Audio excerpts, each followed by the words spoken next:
بسم الله، خلونا نسوي أروع وأبسط بسكت.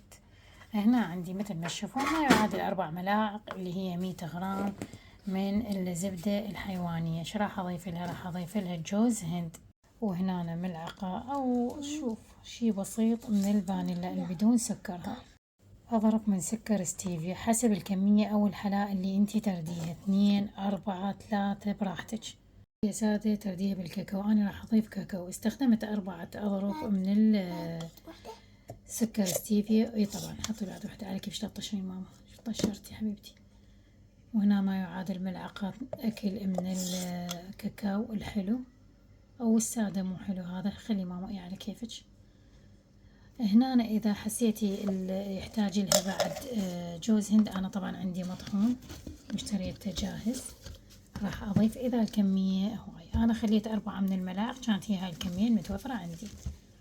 جمعت المكونات وضفت ملعقتين من السمسم، بإمكانك تستغنين عنها وتخلين شوفان. أيضا ضفت ملعقتين من الشوفان. عملت الخليط، هنا حضرت كيس نايلون خليت عليه سمسم وراح أفرغ الخليط عليه. عندي راح أخليها تبرد بالثلاجة. هاي طبعا بوجه وقفة صار السمسم.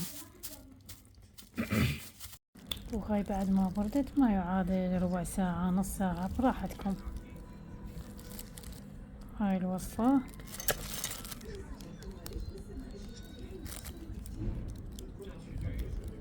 سلامتك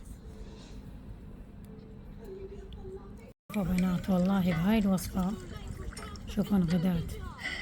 طبعا النت عطلان، خافوا تشوفون علاقة وما علاقة وهاي السوالف. يا دوب اخذت غراضي وجيت على السريع انا والبنات ناكل هنا، يعني قصدي اكو برا دا يشتغلون. فالمهم يا دوب اخذت هاي على السريع، حتى لا صينية ولا شي، بس الوصفة رهيبة.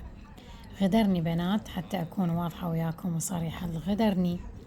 أنا كنت متوقعة عندي جوز هند هواية، كنت أريدها مستخلصة من جوز الهند، ويعني كان بالي يعني العلبة مليانة، طلعت العلبة ما بيها غير بقايا.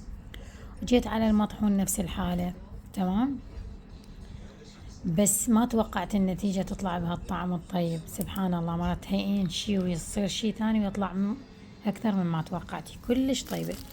للي ما عندها المكونات هاي المختصر اللي أفيدكم بيه، للي ما عندها هاي المكونات يعني اللي هو الشوفان، يعني أنا تقريبا ضفت 3/4 قلاص من الشوفان. يلا قدرت يا أما تقللين الزبدة اللي مستخدمة، خليك مثلا كمية قليلة من الزبدة، لأنه قلت لكم أنا صار بها غدر بالوصفة، أمام هيئة نفسي. بس الوصفة على العموم روعة، يعني حتى سمارة قاعد تاكل بيها، أقولهم بس منا صارت شوفوا.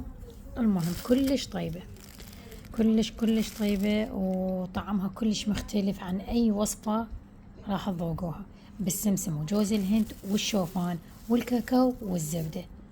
وتحبين يعني تضيفين ما تضيفين، أنا هواي مكونات ببالي من خلال هاي الوصفة حبيتها، وحبيت هواي مكونات أضيف لها أو أغير بالطعم. المهم الأساس مثل ما قلنا هي الزبدة الحيوانية. لا تستخدمين أي شيء، لأن الزبدة الحيوانية مختلفة، صحية، ما معدلة ولا مضافة ولا على طبيعتها، تمام، مو هاي الزبدة اللي قوالب. تمام، أتمنى عجبتكم الوصفة، أترككم بأمان الله ورعايته وحفظه.